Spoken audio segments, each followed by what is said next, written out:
just watched my favorite play of my life, and it's called Freud's Last Session. You know, like Freud. And I read about it in the newspaper in Miami, and I came to New York to see it, and I'm broke, so I really wanted to. And I have the playwright right here with me.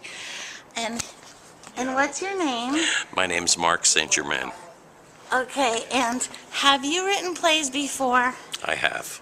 How many? Probably about 6 before this and a few musicals. Wow. You live in New York? I live in Pound Ridge, New York, which is about an hour north of the city. Okay, now what gave you the idea to make up a play about C.S. Lewis and Freud discussing whether there's a God or not? How did this come into your mind? Well, I picked up a book almost accidentally by Dr. Armin Nicolai, who teaches a course at Harvard. And he teaches a course describing the differences in philosophy between Freud and Lewis.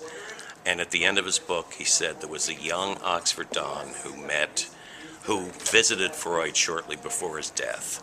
Wouldn't have been fascinating if it were C.S. Lewis. And that was all I needed. I just imagined the idea of these two people who were totally opposite meeting together, and that was enough. But you were completely fair.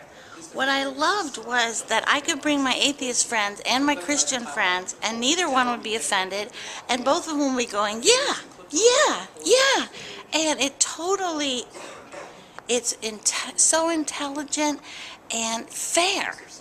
And I grew up watching my dad doing apologetics on our neighbor, Mr. Brown, and I do it too. I'm spending the night with my Jewish liberal friend, and I'm a Christian conservative, and I love discussing the subject of whether the Bible's true or whether there is a God in a calm, intelligent way. And it's kind of rare because people are afraid of religion and politics. They run away from it, and that's the most important subject there is. So I want to tell you, I love the set. And what's the name of the set designer? Brian Prather. He's a wonderful designer. And the actors were fabulous, fantastic. And I wanted to ask you, was it historically true that Freud had cancer of the mouth and all those little details? Yes. All that was true? Pretty much all of the play is true as far as what happened to them and their own stories. Freud died 2 weeks after this. He agreed with his doctor. He made an agreement with his doctor, Dr. Shore, that when the pain was unendurable, that he would be given an overdose of morphine to kill him. And that was true. England, timing-wise, England did enter the war on this day, and it was really helpful dramatically to be able to do that. So, but everything about them is true.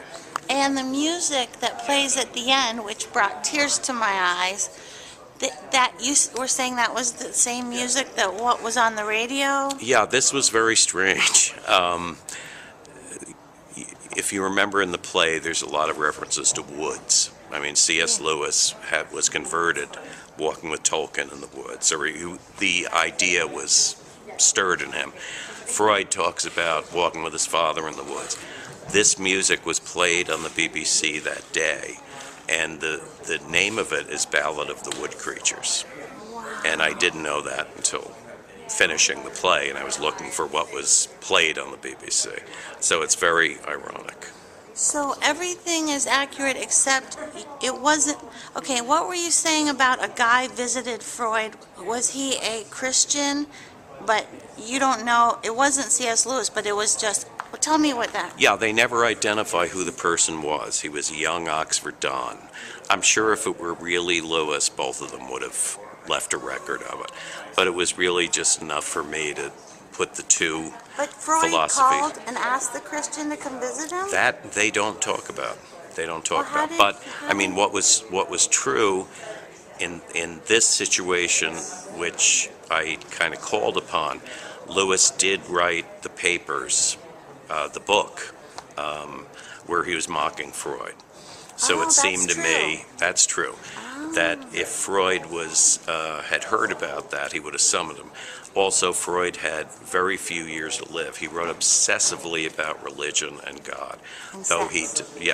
sex. I think even religion and God more than sex, believe it or not. His last book was kind of bashing the whole idea of Moses and the chosen people, and he was relentless. And I think at this point of his life, he has so little time to go. If he saw someone like Lewis, who was an intelligent man, who did not believe as he did, all of a sudden he was converted. The question in my mind, if I were Freud, would be, what did I miss? Is there anything I missed? And to me, you don't write about the idea of a God, that God does not exist, repeatedly. Because if you say God doesn't exist, what do you care about? Well, I wrote a song about that. It's called The Atheist, and it's on YouTube. And basically, I wrote about Julia Sweeney, my contemporary at SNL, because she's passionately an atheist. I'm like, why do you waste your whole website, all your time, talking about that there is no God? If there's no God, then get over it and quit wasting your time.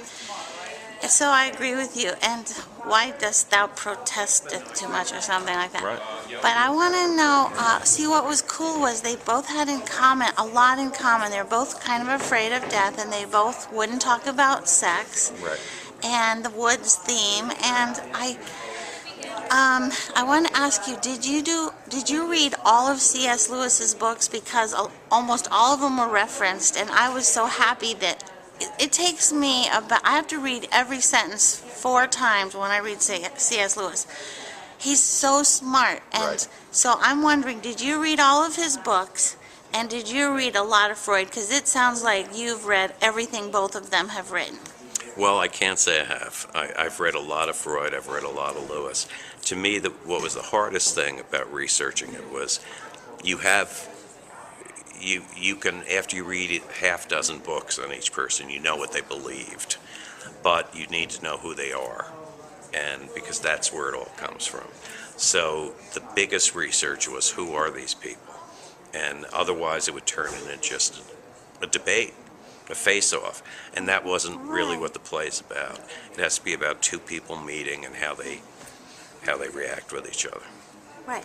And my last question, I forgot what it was. Oh, how did the casting go? How did the casting, I think you cast it really, really perfectly.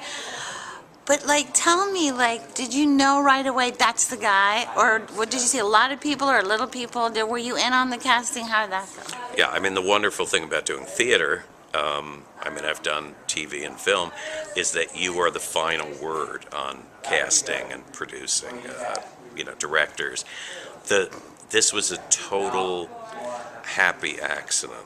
I knew Mark Dold, who played C.S. Lewis. He filled in for someone who was sick to do a reading of the play, or else he might never have been involved.